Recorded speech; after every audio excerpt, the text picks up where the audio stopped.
bit of a retrospective on this device here before I give it away. I've had this for a few years. It came with a lot of other boxes, so as you can see, there's no labels on it or anything. In the box there was a label, I can see it here.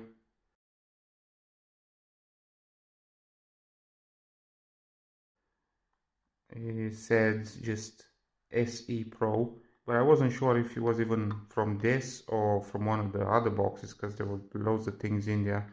But over time, I figured out what those boxes were, and I was left with this one and another device. So I knew it was from one of these two, but looking for SE Pro um, didn't really show anything. So I was thinking Sony Ericsson Pro maybe, because this looks exactly like a Prodigy box.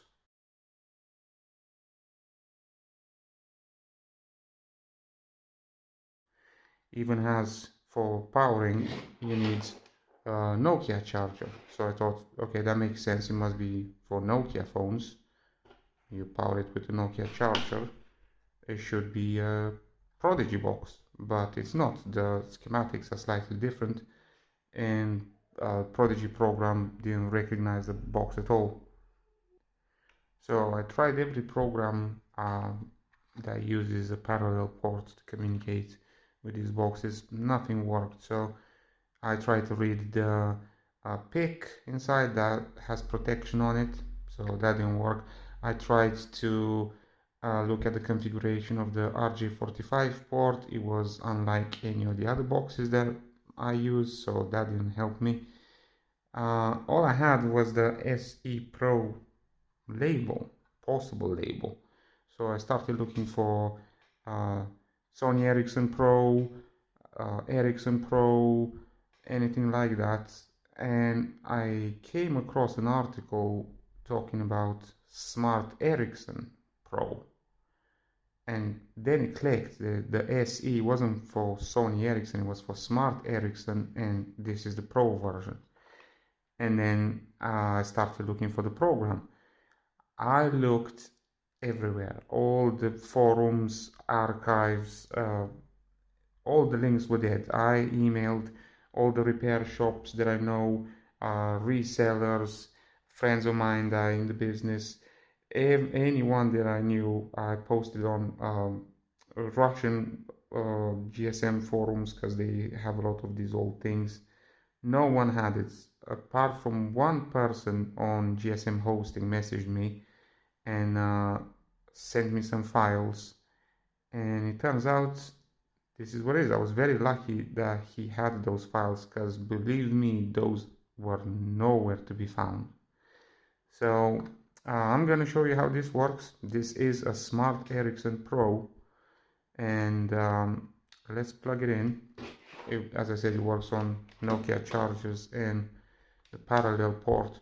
On the I found the manual in my searches. I found the manual for it. It says you need a EPP parallel port, but I tried it on a bidirectional one and it works just fine, so that's not really necessary. So let's plug that in. As you can see, nothing happens. So you got your Nokia charger here, and when you plug that in, the connector's a bit funny, there's a red light that comes on. But when the dongle connects with the program, there's also a blue light that will appear there. I had to analyze that port there and check the traces that go to the PIC and look at the data sheet of the PIC to see which ones are the communicating pins, and those went to this analog switch there, and from those I could deduct what pins are what in this port, and I made an Ericsson cable here from an old cable that I had. So let me show you how this works. To connect the phones, in the manual it says you should remove the SIM card and the battery, plug in the cable, and you'll see the red light comes in there, and on these phones will be here. Most Ericsson phones will have a light side on the joypad here, or some light at the top, and then you put in the battery. See, the light will go out. This cable is auto ignition, so you don't have to press any power key, just leave the phone there and it's ready to work. So let's see how the program works. Okay, so that person first sent me this program, Smart Ericsson tool, which is what I was looking for, but this dongle is the Pro version, and I didn't know that each version, each update of the software was for a specific version of the box. So this is not the Pro version, this is the classic version of the soft, and if you try to start it, it's going to say Smart Ericsson box not connected,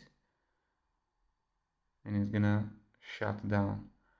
And then I asked him, do you have any other versions of this? And he went through all his files and found these three. This is the Pro version, is the 205 version. But if you try to run this, it's gonna say again, box not connected. This is another one of those versions, not working. And last, it was the Pro 201 version. And this one started. This one detects the box. If you go to about, the software see version 211. The last version ever released was the 218, so this is not far off.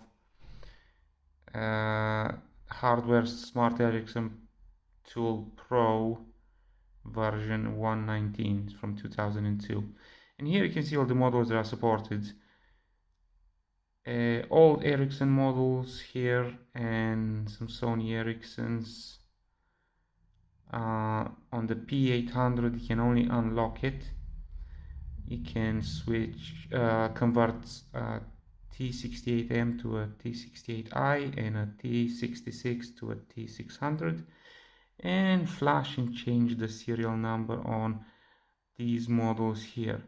The thing is, you see these two here, the T66 and the T600, this is the only tool on the market that can work with these two phones, because these were different from any other Sony Ericsson or Ericsson model, because it used a different CPU.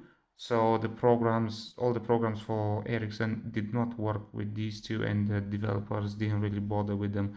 So this tool is the only one that can change the serial number on these two models. The UFS and MT box can unlock these two, but nothing more. So let's have a look at that. First, let's try this T300 that I have connected here. I can see all the models here. By the way, when it says all the phones here, in the manual it says that it's compatible with older Ericsson phones like the T20 or the A1018S.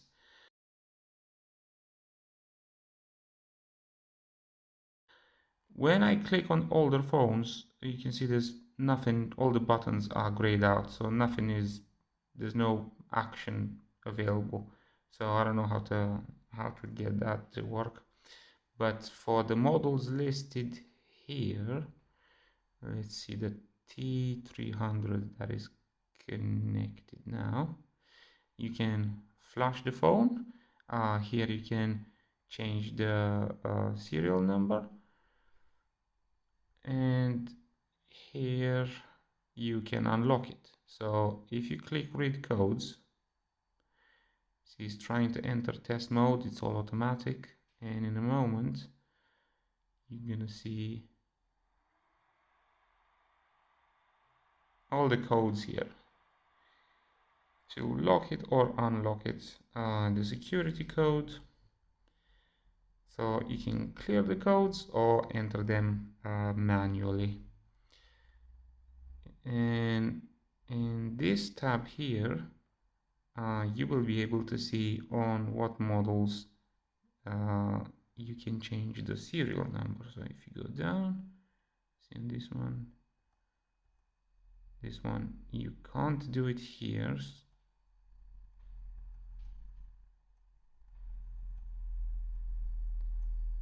Right, so when you go on the T66 and T600, as I said earlier, it makes a separate tab here because this phone, as I said, was different. So the methods to connect to it is different. So let's plug that one in. Same method, remove the battery, plug the cable in, click enter test mode, like this, then push the battery in. As you can see, now it's showing the serial number of the phone, and if you want, you can change it here. The thing is, you can't just put any serial number here because only certain serial numbers will work, and the phone will tell you what you can change it to. That's what you have this button here for. So if you go next, searching for the next IMEI, so the program will analyze your phone and will tell you what other serial number can be put on your phone, and it will appear here in a moment. Right, as you can see, some of the digits of the serial codes have changed now. So if you're happy with this one, you can take rebuild app from here and click on write IMEI to change the serial number, or you can click next and it will calculate another serial number if you don't like that one. And yeah, that's pretty much it with this one. The reason why they changed to a Pro one, it's because there was another tool back then called Ericsson Total Tool, which I plan to build in the future, and they made that tool compatible with the Smart Ericsson program. So that was a competitor to this box. So they made a Pro version, and that wasn't compatible with the Total Tool anymore. And this box was very soon overpassed by the Terminator dongle and USB Smart, and I kind of went into oblivion. That's why I saw very little information about it online. But yeah, now I hope you found this video interesting. I'm happy that I was able to finally figure out what it is and then just cross it off my list. But yeah, thanks for watching.